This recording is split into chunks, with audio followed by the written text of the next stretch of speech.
Quais os direitos de quem sofreu um acidente de trabalho? Em primeiro lugar, eu sinto muito por esse acidente. É realmente desesperador.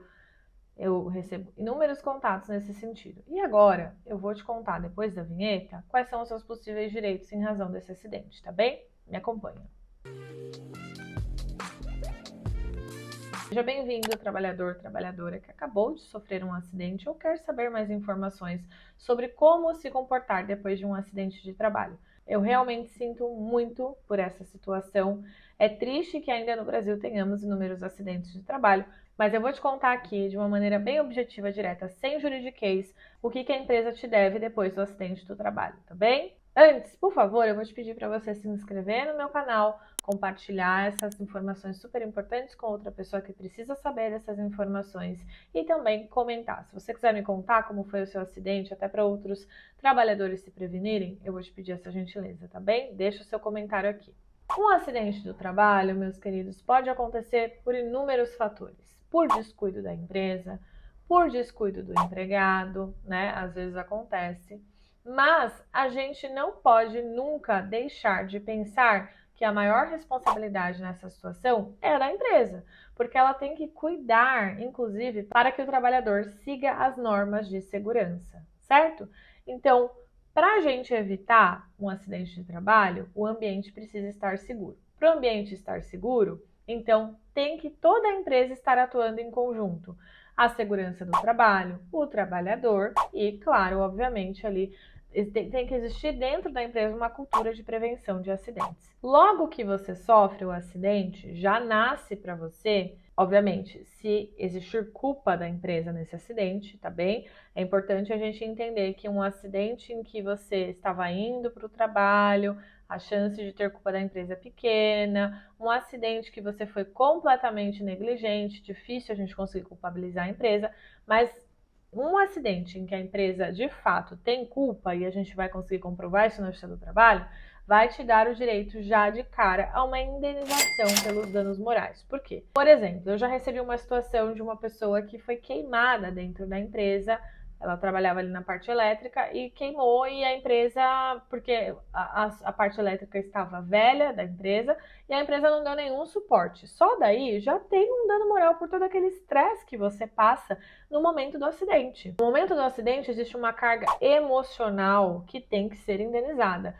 Você ali correu risco de vida, você esteve prestes a morrer, às vezes, isso precisa ser indenizado. Então, esse é o primeiro ponto. Desse acidente, pode ter acontecido um dano estético. Então, nesse caso que eu dei de exemplo, a pessoa ficou com o rosto queimado.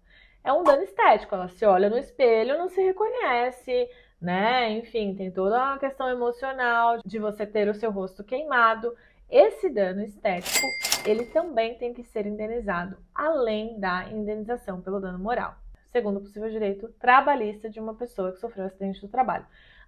Eu estou pontuando aqui trabalhista porque tem a questão previdenciária, que eu não faço, tá? Eu tenho pessoas muito boas que fazem, que eu posso indicar, mas eu mesma não faço. Então, do acidente do trabalho, existem direitos previdenciários, o seu afastamento, que provavelmente vai ser pelo B91, né? O B91, que é de acidente, o B31, que é de doença, doença comum, nem doença do trabalho. Quando é uma doença do trabalho ou um acidente do trabalho, provavelmente você vai receber o B91.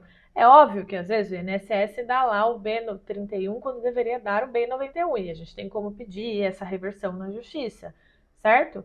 Mas essa é uma questão previdenciária. Da trabalhista, a gente começou então pelo dano moral, falamos do dano estético, e agora vamos falar dos danos materiais, tá bem? O que significam esses danos materiais, Jade? Nós vamos analisar então agora esse dano a partir de dois âmbitos. O primeiro deles, o que você deixou de ganhar por causa desse acidente? O tempo que você ficou sem receber o seu salário, seja porque você teve que receber um benefício previdenciário, ou seja, simplesmente porque a empresa te deixou ali na rua, jogado, dane-se você trabalhador, isso tem que ser indenizado. O salário que você deixou de receber tem que ser indenizado pela empresa, e o nome disso, juridicamente falando, é lucros cessantes, tá bom? Só para você entender, só estou explicando para você entender um pouquinho, porque é muito complexo. A doença e acidente do trabalho, você tem que procurar uma pessoa que entenda profundamente disso. aqui estamos nós, né? Porque se a pessoa não entende os reflexos jurídicos, você vai perder dinheiro. Não dá para contratar qualquer advogado para te defender num caso de acidente de trabalho. Que isso fique muito claro aqui, tá? A segunda parte do dano material é uma espécie de pensão. Como funciona isso, Jade? Essa pensão é do INSS? Não, essa pensão não tem nada a ver com a do INSS, tá bom? O que acontece? Se você sofreu um acidente, você provavelmente tem sequelas desse acidente. Se você tem sequelas desse acidente, a sua capacidade de trabalho diminuiu. Você não consegue mais trabalhar da mesma forma que você trabalhava antes. Vamos supor aqui que você perdeu um dedo e você usava as mãos para trabalhar. Esse dedo faz diferença, certo? Vamos supor que você perdeu uma perna, um pé. Essa perda faz diferença e ela precisa ser indenizada. E aí o que vai acontecer? O juiz vai olhar a sua perda, vai avaliar a sua perda, qual foi o grau dessa perda, e vai dar, óbvio, não só o juiz, né? Vai ter uma perícia trabalhista, e o perito trabalhista vai falar, ó, essa perda corresponde a 20, 30, 40%. Tem várias porcentagens. Geralmente os juízes usam uma tabela que se chama tabela da SUSEP, que é a tabela das seguradoras, né? Eu vou até colocar um print aqui para vocês verem, né? Vou deixar, aliás, vou fazer melhor. Vou colocar o link da tabela da SUSEP, porque vocês conseguem ver as perdas ali. Aquilo é um parâmetro, não significa que vai ser utilizado necessariamente essa tabela, mas é um parâmetro que os peritos usam. Então, a depender do grau da sua perda, isso se transforma em uma pensão mensal até a sua expectativa de vida, tá?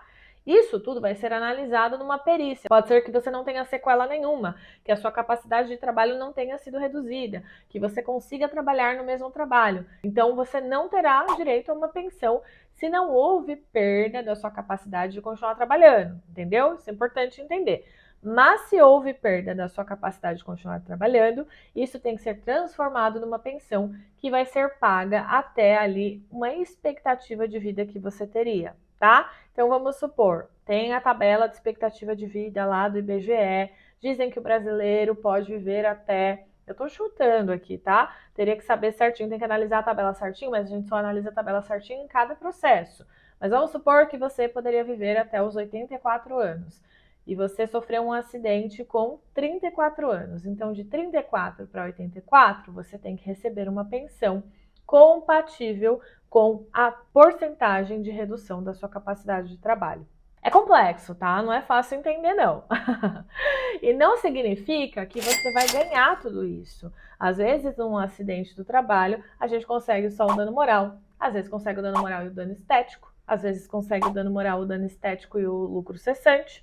Às vezes consegue tudo, o dano moral, lucro estético, lucro cessante e a pensão, tá? É óbvio que a pensão é o que faz mais brilhar os olhos, porque é o que mais vai dar um valor financeiro considerável. Esses são os principais direitos de quem sofreu um acidente do trabalho. A gente pode explorar mais essa temática, a gente pode explorar como que o trabalhador tem que agir, né? Quais são as normas de segurança a serem seguidas, continuar conversando sobre esse assunto, tá bem?